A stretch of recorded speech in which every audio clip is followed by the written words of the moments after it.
창세기 12장 10절에서 20절까지 말씀입니다.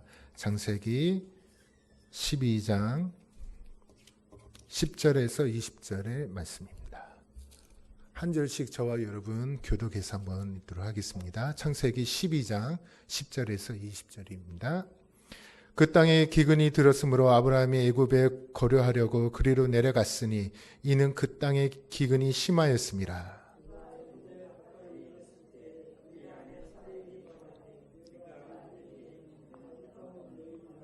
애굽 사람이 그대를 볼 때에 이르기를 이는 그의 아내라 하여 나는 죽이고 그대를 살리리니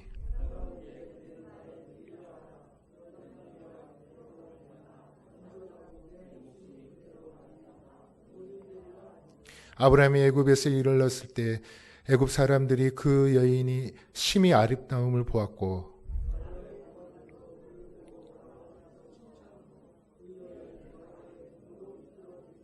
이에 바로가 그로 말미암아 아브라함을 후대함으로 아브라함이 양과 소와 노비와 암수 나귀와 낙타를 얻었더라.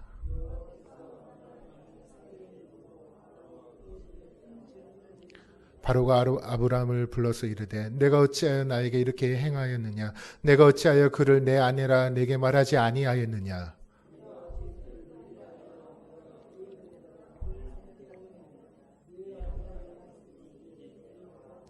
다같이 바로가 사람에게 그 일을 명하매 그들이 그와 함께 그의 아내와 그의 모든 소유를 보내었더라. 아멘. 지난 시간부터 아브라함의 생애를 추적함으로써 하나님께서 우리에게 주신 말씀이 무엇인지 함께 보고 있습니다. 오늘 또 아브라함의 생애를 함께 보면서 오늘 또 우리에게 주신 말씀이 무엇인지 함께 보고자 합니다. 지난 시간에 나누었던 것을 잠시 나누면 아브라함이 갈 때 우르에서 출발할 때 아브라함이 믿음의 사람이었다? 아니었다? 아니었다라는 것을 우리가 함께 보았습니다. 아브라함이 갈 때 우르에서 가나안에 들어가기까지 아브라함이 믿음이 있어서 하나님께서 갈대 우르를 그곳에서 이끄시고 축복하신 것이 아니고 정말 아브라함이 그에게 있어서 자격이 조건이 있어서 그를 부르신 것이 아니라 전적인 하나님의 은혜와 주권으로 그를 부르시고 택하셔서 아브라함을 하나님께서 약속한 그 가나안 땅에 이끄셨다는 것을 보게 됩니다. 이처럼 우리 또한 구원에 있어서 우리의 자격이나 노력으로 인해서 우리가 구원을 받은 것이 아니라 전적인 하나님의 주권과 은혜로 우리를 택하시고 부르셨고 무엇보다도 하나님께서 아브라함을 포기하지 아니하시고 끝까지 가나안 땅을 이끄셨던 것처럼 하나님 또한 택하신 자를 끝까지 천국에 이끄신다는 것을 우리가 지난 시간에 함께 확인하였습니다. 오늘 그 두 번째 시간으로 우리 함께 창세기 12장 하반절을 읽었는데 13장과 14장까지 전체적인 내용을 함께 보면서 아브라함 생애를 통해서 우리에게 말씀하고자 하는 것이 무엇인지 한 걸음 더 깊게 보고자 합니다. 지난 시간에 앞에서도 금방 질문했지만 아브라함이 갈대아 우르에서 출발할 때 아브라함에게 있어서 믿음이 있느냐 없느냐라는 질문을 하였는데 그 연장선에 오늘 본문 말씀에 아브라함이 가나안을 떠나 어디로 갔습니까? 애굽으로 내려간 것을 보게 됩니다. 이 애굽으로 내려간 이 사건을 보면서 과연 하나님께서 약속하신 그 가나안 땅을 버리고 애굽으로 내려가신 이 사건을 통해서 아브라함에 대한 믿음이 타락했는가 아니면 아닌가에 대한 질문을 하고자 합니다. 여러분 생각은 어떻습니까? 분명히 하나님께서 약속하셨습니다. 가나안 땅에 가라. 그리고 그것에 축복이 있다라고 하는데 아브라함은 기근을 통해서 가나안 땅을 버리고 어디로 갔죠? 애굽으로 간 이 사건을 아브라함의 믿음이 떨어졌기 때문에 믿음이 타락했다라고 생각하십니까? 아니면 그와 상관없이 그냥 애굽으로 갔다라고 생각하고 계십니까? 오늘 이 질문이 중요한 질문인데 이 질문을 통해서 중요한 주제를 우리에게 말씀하고자 하나님께서 우리에게 말씀하고 계십니다. 애굽에서 내려간 사건을 볼 때 만일 처음부터 아브라함이 갈대우르로 출발할 때 믿음의 사람이라고 한다면 하나님께서 분명히 가나안 땅에 가라라고 했지만 가나안 땅을 저버리고 애굽으로 갔다라는 것은 아브라함의 믿음의 어떤 하나님을 신뢰하지 못하고 그 믿음이 떨어졌다고 볼 수가 있지만 그렇지 않고 아브라함이 애굽으로 간 사건이 그런 믿음의 어떤 타락, 어떤 믿음의 신뢰가 저버린 그런 내용이 아니라고 한다면 과연 오늘 본문 말씀에 있었던 이 아내가 사라가 바로 왕에게 그 아내로서 삼고자 하는 이 사건이 과연 어떻게 이해해야 되는 것인가에 대해서 우리가 좀 살펴보아야 합니다. 여기서 가장 중요하게 확인해야 할 것이 무엇이냐면 아브라함이 애굽으로 내려간 이 사건에 대해서 하나님이 아브라함에게 꾸짖음이 있었느냐라는 것을 우리가 확인해야 됩니다. 만약에 아브라함의 믿음이 타락하였다고 한다면 하나님을 신뢰하지 못하고 하나님을 약속을 깨버리고 자기 스스로 내려갔다고 한다면 반드시 하나님께서는 아브라함에게 꾸짖음을 하였을 것입니다. 근데 오늘 본문 말씀을 보면 하나님은 아브라함에게 꾸짖음을 하였습니까? 안 하였습니까? 안 했다라는 것을 우리가 보게 됩니다. 하나님께서 아브라함을 꾸짖는 첫 번째 사건은 창세기 17장 1절에 나타났습니다. 오늘 PPT가 안 되는데 그래도 우리 좀 말씀 한번 찾아보도록 하겠습니다. 창세기 17장 1절에 하나님께서 아브라함을 꾸짖는 첫 번째 사건이 있습니다. 창세기 17장 1절입니다. 함께 읽도록 하겠습니다. 시작. 아브라함이 99세 때에 여호와께서 아브라함에게 나타나셔서 그에게 이르시되 나는 전능한 하나님이라 너는 내 앞에 행하여 완전하라. 여기서 나는 전능한 하나님이라는 것은 너는 왜 아직도 나를 믿지 않느냐? 그리고 내 앞에 완전하라는 것은 나를 의지하고 나를 바라보면서 나아가라라는 뜻입니다. 이런 꾸짖음의 근거가 어디냐면 바로 앞장에 있습니다. 16장 15절에서 16절을 한번 읽도록 하겠습니다. 시작. 하갈이 아브라함 아들을 낳음에 아브라함이 하갈을 낳은 그 아들을 이름하여 이스마엘이라 하였더라. 하갈이 아브라함에게 이스마엘을 낳을 때에 아브라함이 86세였더라. 하갈이 아브라함에게 이스마엘을 낳게 됐습니다. 그때 나이가 몇 살이라고 했습니까? 86세. 그리고 그 다음 장이 17장 7절에 하나님께서 다시 나타나셨는데 몇 세 때 나타났다고 하셨습니까? 99세. 그 간격의 시간은 13년이라는 시간입니다. 즉 13년 동안 하나님께서 아브라함에게 나타나지 않으셨습니다. 그리고 나타나셔서 이렇게 얘기합니다. 나는 전능의 하나님이다. 내 앞에서 완전히 행하라 라고 하면서 꾸짖습니다. 그 꾸짖음의 이유가 무엇입니까? 이스마엘을 낳기 이전에 갈대아 우르를 떠나는 시점부터 하나님께서 내내 아브라함에게 얘기하신 것이 무엇입니까? 내가 너로 열국의 아비가 되고 너의 몸의 날짜를 통해서 내 후손에게 쭉 나겠다고 계속해서 얘기를 하고 계십니다. 그런데 아브라함은 이 말씀을 아내 사라를 통해서 낳기를 원했습니까? 어떻게 됩니까? 결과적으로 여종인 하갈을 통해서 이스마엘을 낳게 된 사건이 16장을 통해서 얘기하고 그것을 꾸짖는 17장에서 말씀하고 계신다는 것입니다. 그래서 그 꾸짖음은 단순히 17장이 딱 났어서 꾸짖는 것이 아니라 그 꾸짖음의 시간이 13년 동안의 침묵으로 꾸짖음을 우리가 보게 된다라는 것입니다. 아브라함이 본토 집을 떠날 때 유일하게 의지할 수 있는 힘이요 능력은 누구였습니까? 하나님이었습니다. 그런데 하나님께서 1년도 아니고 2년도 아니고 무려 13년 동안 나타나지 않으심으로 침묵으로 꾸짖으신다는 것은 너무나도 무서운 이야기라는 것을 우리가 발견하게 됩니다. 그런데 오늘 다시 한번 본문 말씀 12장에 돌아온다면 이러한 애굽으로 내려간 사건에 대해서는 하나님께서는 아브라함에게 꾸짖음이 없다라는 것을 우리가 확인하게 됩니다. 그렇다면 이 사건에 대해서 어떻게 우리가 이해해야 되냐면 아브라함이 애굽에 내려간 이후에 갔다 와서 이런 사건 후에 아브라함이 어떻게 변화되었느냐는 모습을 통해서 다시 한번 애굽의 사건을 우리가 뒤돌아볼 수가 있습니다. 12장은 우리가 읽었지만 애굽으로 내려간 사건이지만 우리가 읽지 못했지만 13장과 14장이 연결이 되어 있습니다. 어떤 사건이냐면 아브라함이 애굽으로 갔다 온 후 다시 한번 가나안으로 왔습니다. 그리고 두 가지의 사건이 일어납니다. 13장에는 뭐냐면 롯과 헤어지는 사건이 일어나고 연이어서 14장은 큰 전쟁이 일어나는데 롯이 포로로 잡혀가는 상황이 내립니다. 그래서 아브라함이 롯을 구하는 사건이 연이어서 두 사건이 일어납니다. 근데 이 사건이 단순하게 볼 사건이 아니라는 것입니다. 좀 더 구체적으로 설명한다면 13장에 롯과 헤어졌다는 이 사건은 지난 시간에 얘기했던 것처럼 그 당시 때 고향을 떠나 다른 곳으로 여행을 간다는 것은 목숨 걸고 가야 된다는 상황인 것입니다. 즉 언제든지 사람을 노예로 삼고 아무나 재물을 삼아 약탈품을 삼아도 아무런 문제가 없는 살벌한 시대였다라는 것입니다. 그래서 오늘 본문 말씀에 뭐가 나옵니까? 자기가 죽고자 하니까 아내를 어떻게 해요? 누이 동생을 속이면서 자기 목숨을 구걸한 아브라함의 모습을 보게 됩니다. 그런데 아브라함은 그 이후에 롯과 헤어짐에 있어서 그냥 잘 가라고 한 거 아니라 너가 절로 가면 나는 이쪽으로 가고 너는 이쪽으로 가면 내가 이쪽으로 가겠다. 풍부한 좋은 땅을 내가 먼저 선택하는 것이 아니라 네가 먼저 선택해라. 나는 아무 데를 가도 좋다. 이러한 담대함이 생기게 되었다라는 것이죠.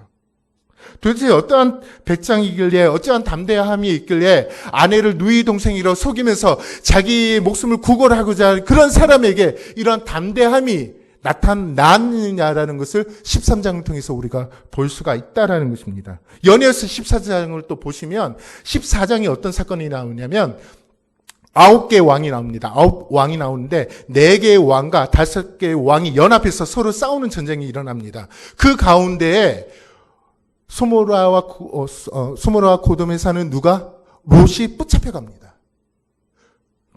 붙잡혀 가는데 창세기 14장 14절을 한번 읽도록 하겠습니다. 창세기 13장 14절 한번 읽도록 할게요. 창세기 14장 14절입니다. 시작. 아브라함이 그의 조카가 사로잡힘을 듣고 집에 길리고 훈련된 자 318명을 거느리고 단까지 쫓아갔어. 쉽게 얘기하면 이런 것입니다. 우리말로 표현하면 한쪽에 러시아, 중국, 북한, 이란이 한편은 먹고 한편은 영국, 미국, 이스라엘, 한국, 그 다음에 독일 해서 5대4로 서로 싸우고 있는 것입니다. 근데 그 가운데 나의 친척이 북한군에 의해서 붙잡혀 갔습니다. 그런데 그 반대편에 대해서 요청하는 것이 아니라 어떻게 갑니까? 자기가 길르고 있는 몇 명? 318명을 끌고 담대하게 318명을 겨우 318명 가지고 그 연합군이 4개 왕이 연합군이 그곳에 쳐들어가서 롯을 구하는 장면을 보게 됩니다. 아니 자기 목숨을 건지고자 아내를 팔아버린 그러한 아브라함인데 담대하게 자기 목숨은 저리 갈고 롯을 구하고자 318명 끌고 가서 롯을 구하고 하는 이런 놀라운 담대함이 어디서 생겼냐라는 말씀을 드리고 싶습니다. 이러한 배짱, 이러한 믿음이 생긴 것은 바로 오늘 본 말씀인 애굽에서 하나님께서 훈련시킨다는 것을 보게 됩니다. 그가 처음에 애굽에 내려간 것은 신앙 때문에 내려간 것이 아닙니다. 아직도 아브라함에게 있어서 신앙의 논할 수 있는 그런 수준이 아니었습니다. 믿음이 없는 아브라함에게 하나님께서 갈대우르에서 나타나셔서 그를 이끄셔서 가라라고 하는데 끝까지 안 가고 어디에서 머뭅니까? 하란에 머무릅니다. 또 다시 하란에 나타나셔서 내가 또 축복한다 라고 하면서 위로하면서 가라라고 합니다. 세겜에 또 거합니다. 거기서 또 하나님께서 또 나타나십니다. 너를 축복한다 가라. 계속해서 하나님께서 아브라함을 계속 이끌어 가십니다. 아직까지 그런 믿음이 풍부한 사람이 아니라는 것을 우리가 목독하게 됩니다. 그래서 겨우겨우 하나님의 인도하심까지 가나안 땅에 도착했는데 마침 뭐를 겪습니까? 기근을 겪습니다. 그러면서 자연스럽게 아브라함은 어떻게 됩니까? 물이 있는 곳, 자기가 살기 좋은 곳, 양식이 있는 곳으로 가나안을 떠나 어디로? 애굽으로 가게 됩니다. 근데 문제가 생깁니다. 애굽에 이르렀을 때 갑자기 아내가 걱정입니다. 아니 솔직히 말하면 아내가 걱정이 아니라 나 자신이 걱정입니다. 왜? 아내가 너무나도 아름답기 때문에 이 아내를 독차지하기 위해서 혹시 내가 피살당하면 어떨까라는 걱정이 됩니다. 그래서 13절에 이렇게 얘기합니다. 창세기 12장 13절을 오늘 본문 말씀 한번 읽도록 하겠습니다. 시작. 원컨대 그대는 나의 누이라 하라. 그러면 내가 그대로 말미암아 안전하고 내 목숨이 그대로 말미암아 보존되리라. 결국 생각한 것은 아내를 더 이상 아내로 하지 말고 내 누이라고 하면서 내가 살고자 하는 그런 모습을 보게 되는 것입니다. 그래서 결국 애굽에 도착하자마자 아내가 어떻게 됩니까? 애굽 왕에게 빼앗기고 만다는 것을 봅니다. 그런데 보통 이 사건을 우리가 생각할 때 믿음으로 가나안에 거야 했지만 하나님의 약속을 어기고 하나님을 믿지 못하고 내려갔으니 봐라, 하나님께서 그를 아브라함을 혼내시고 계시는구나라고 생각할 때가 있습니다. 그러나 오늘 본문 말씀 좀 더 구체적으로 본다면 하나님께서 과연 아브라함을 혼내고 계십니까? 누구를 혼내고 계십니까? 아브라함이 아닌 바로 왕을 혼내고 있습니다. 17절을 한번 보도록 하겠습니다. 17절 한번 읽도록 하겠습니다. 시작. 여호와께서 아브라함의 아내 사라이로 바로와 그 집에 큰 재앙을 내리신지라. 그래서 하나님께서는 아브라함이 아닌 애굽 왕을 크게 혼내고 계신다는 것을 보게 됩니다. 보통의 왕이라고 한다면 감히 나를 속여 죽여라고 보통 그렇게 합니다. 바로는 더하면 더했지 그러한 좋은 왕이 아닙니다. 더 나아가 바로는 작은 나라의 왕이 아니라 지금으로 말하면 트럼프보다 더 큰 권력을 가지고 있는 왕인 것입니다. 그런데 바로가 아브라함을 죽이지 않고 살려둡니다. 왜냐하면 바로가 아브라함의 아내를 취했기 때문에 하나님 앞에 엄청나게 혼남을 통해서 라고 고백하게 됩니다. 그래서 18절에서 20절을 한번 또 다시 한번 읽도록 하겠습니다. 시작. 바로가 아브라함을 불러서 이르되 내가 어찌하여 나에게 이렇게 행하느냐? 내가 어찌하여 그를 내 아내라고 내게 말하지 아니하느냐? 내가 어찌 그를 누이라고 하여 내가 그를 데려다가 아내를 삼게 하였느냐? 내 아내가 여기 있으니 이제 데려가라 하고 바로가 사람들에게 그 일을 명하며 그들이 그와 함께 그의 아내와 그의 모든 소유를 보내었더라. 보통 왕 같았으면 죽일 수가 있습니다. 그런데 하나님 앞에 그런 큰 혼남을 통해서 오히려 보냄을 보았다라는 것을 보게 됩니다. 아브라함이 바로 이 사건을 통해서 하나님에 대한 신뢰, 믿음이 자라나게 됩니다. 즉 도대체 하나님이 어떤 분이시길래 세계 최강인 이 왕을 혼내셔서 오히려 나를 죽일 수도 있는데 하나님께서 도대체 어떤 분이시길래 이 왕을 이렇게 혼내시고 이렇게 주무시냐라는 것을 목도하게 되었다라는 것입니다. 구원을 믿음으로 얻었다라고 했을 때 로마서 4장에 아브라함의 생애를 놓고 얘기를 하고 있습니다. 무엇이 믿음이냐라는 것을 우리에게 알려주기 위해서 아브라함을 통해서 설명하고 있는데 한마디로 하나님의 설득입니다. 즉 하나님께서 강제적으로 우리에게 믿음을 강요하지 않습니다. 야 먼저 내놔 그러면 내가 축복하겠다라고 하시는 분이 아니라는 것이죠. 아기가 부모님의 손길을 통해서 자라나고 경험하면서 그 위에 이것이 부모님의 사랑이구나 부모님의 은혜라는 것을 깨닫는 것처럼 하나님께서는 그 믿음 없는 아브라함을 처음부터 왜 믿음 없느냐라고 하시는 것이 아니라 그렇게 이끄시고 만지심을 통해서 그때 물어보신다라는 것입니다. 바로가 하나님께 항복하자 아브라함은 그 인생의 가장 놀라운 사건을 경험하게 된 것입니다. 그래서 그 사건을 통해서 아브라함이 하나님을 향한 그 믿음이 자라나게 되는데 아브라함이 무작정 믿었기 때문에 축복하고 믿음의 사람이 된 것이 아니라 하나님께서 지금까지 우리가 계속 본 것처럼 믿음 없는 그 아브라함을 택하시고 부르시면서 끝까지 인도하심을 통해서 내가 너의 하나님이라는 것을 본으로써 그때 드디어 아브라함이 하나님 앞에 항복하게 되는 것입니다. 계속해서 하나님께서 아브라함을 설득하고 만지시는 그 가운데 주님은 나의 하나님입니다 라고 고백되어지는 것입니다. 그래서 아브라함 또 바로 왕을 통해서 이렇게 위대하신 분이 나를 이끄시는 분이구나 라고 고백하는 것이죠. 이런 과정이 있었기에 애굽에 내려갔던 사건을 통해서 하나님에 대한 믿음이 자랐기에 롯과 헤어져도 나는 어디로 가든 좋다라고 그런 담대함이 생긴 것이고 롯이 붙잡혀 가도 318명 끌어서 담대하게 쳐들어가서 그를 구해낸 그 용기도 이 사건을 통해서 하나님에 대한 신뢰, 하나님에 대한 그 믿음이 자라났다라는 것을 우리가 보게 되는 것입니다. 여러분은 얼마만큼 하나님을 이해하고 계십니까? 하나님께서 무작정 나타나셔서 나는 전능하신 하나님이다. 너는 내 앞에 완전히 행하라 라고 요구하시는 분이 아닙니다. 하나님께서는 우리를 설득하신 후, 알게 하신 후, 훈련하게 하신 후, 아는 만큼 그만큼 우리를 요구하십니다. 하나를 맡기셨는데 5개를 요구하시는 분이 아닙니다. 처음부터 갈대 우르에서부터 아브라함을 목살 잡고 내 아들 내놔라고 하시는 분이 아니라는 것입니다. 갈대 우르에서부터 이삭을 바치라고, 앞으로 내 낳을 아들이 있으니 바칠 준비하라라고 말씀하신 분이 아니라는 것입니다. 하나님 앞에 충분히 연단받고 하나님 앞에 충분히 엎드려지는 그 과정 가운데 그 인생의 마지막 단계에서 요구되는 것이 내 아들을 바치라라고 말씀하시는 것입니다. 이처럼 우리의 신앙의 연단의 과정이 필요합니다. 처음부터 태어나자마자 무릎 꿇고 기도하면서 태어나는 사람이 없습니다. 예수 믿고 그렇다고 끝나는 것이 아닙니다. 예수 믿는 순간부터 우리는 자라나야 되는 것입니다.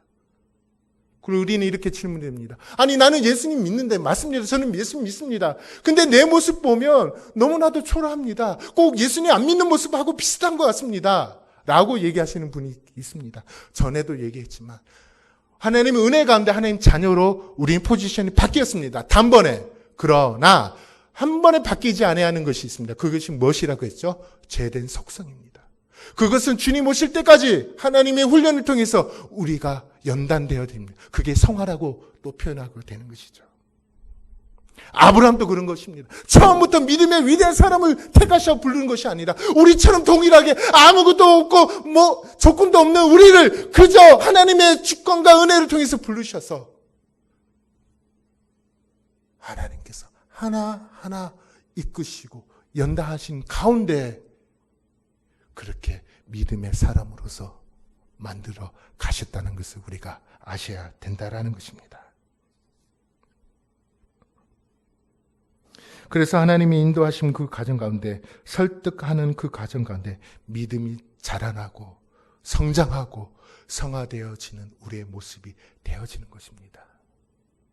여러분 가운데 아직 아브라함이 갈대우르에서 있는 그런 신앙적인 모습이 있겠고, 아니면 이 이집트의 그 애굽 땅에 있는 모습이 있을 수도 있겠고, 아니면 그 이후에 17장에서 21장에 하나님 앞에 그 아브라함의 그 아들을 바치는 담대한 믿음의 사람도 있을 것입니다. 그 모습이 각각 다를 것입니다. 그러나 우리는 아셔야 될 것은 하나님께서 결코 한번 우리를 택하시고 부르신 부분에 대해 처음부터 너는 왜 그러냐라고 아니하시라. 끝까지 우리를 부르시고 이끄시고 사랑해 주시며 그 가운데 우리를 하나님의 믿음의 사람으로 성장시켜주고 훈련시켜 계신다는 것을 기억하시기 바랍니다. 나는 왜 저 사람처럼, 아니 저 장로님처럼 나는 왜 이리 못할까, 왜 이럴까 조바심할 필요 없습니다. 하나님의 작전 가운데 우리를 훈련시키고 이끌어 가신다는 것을 기억하시기 바랍니다. 반면에 나는 이런데 너는 왜 그러지 못하냐 판단하지 마시고 이 모든 상황 가운데 하나님의 이끄심과 훈련하심이 있다라는 것을 기억하시기 바랍니다. 말씀을 정리하겠습니다. 하나님이 하나님 되심에 있어서 가장 놀라운 것 중에 하나는 하나님께서 우리를 자녀 삼으셨고 그 자녀 되었다라는 것을 계속해서 우리를 설득하고 계신다는 것입니다. 너는 내 아들이다, 사랑하는 내 딸이라고 지금 또 계속해서 얘기하고 계십니다. 그것은 눈물과 오래 참음과 긍휼함과 자비와 절대 포기하시지 않으시는 하나님의 그 열심을 통해서 우리가 하나님 앞에 항복하게 됩니다. 아브라함이 애굽의 사건을 통해 결국 이삭을 바치는 신앙으로 자라는 것처럼 그 과정이 있다라는 것을 기억하시기 바랍니다. 하나님은 그때나 지금이나 언제든지 변함없이 묵묵히 여전히 오늘도 우리를 설득하고 있습니다. 그리고 우리를 하나님의 사람으로 믿음의 사람으로 완성케 하고 있다라는 것을 기억하시기 바랍니다. 이것보다 더 감격스러운 일이 어디 있겠습니까? 우리는 언제든지 포기하고 싶고 내어놓고 싶고 그런 모습들이 있습니다. 하나님은 포기하지 아니하시고 끝까지 우리를 붙드시고 이끌어 가신다는 것을 기억하시기 바랍니다. 혹 아브람처럼 아내를 빼앗긴 아픔과 시련의 시간처럼 혹시 지금 이 시간에 힘들고 지치고 어려우신 분이 계십니까?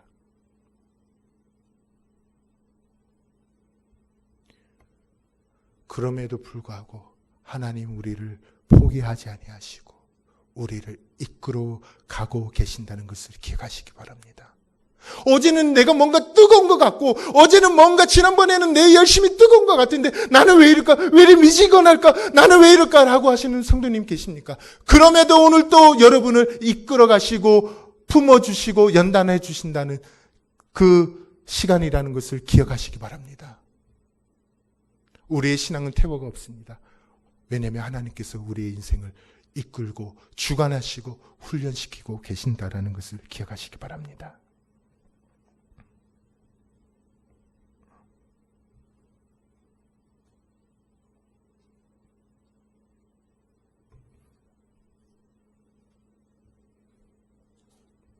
우리는 아브라함이 이삭을 바치는 그 신앙만을 바라보지 마시고 거기까지 하나님께서 이끄시고 붙드시고 훈련시켰다라는 것을 우리는 잊지 마십시오. 그리고 우리는 그 가운데 또한 우리가 서 있다라는 것을 기억하시기 바랍니다.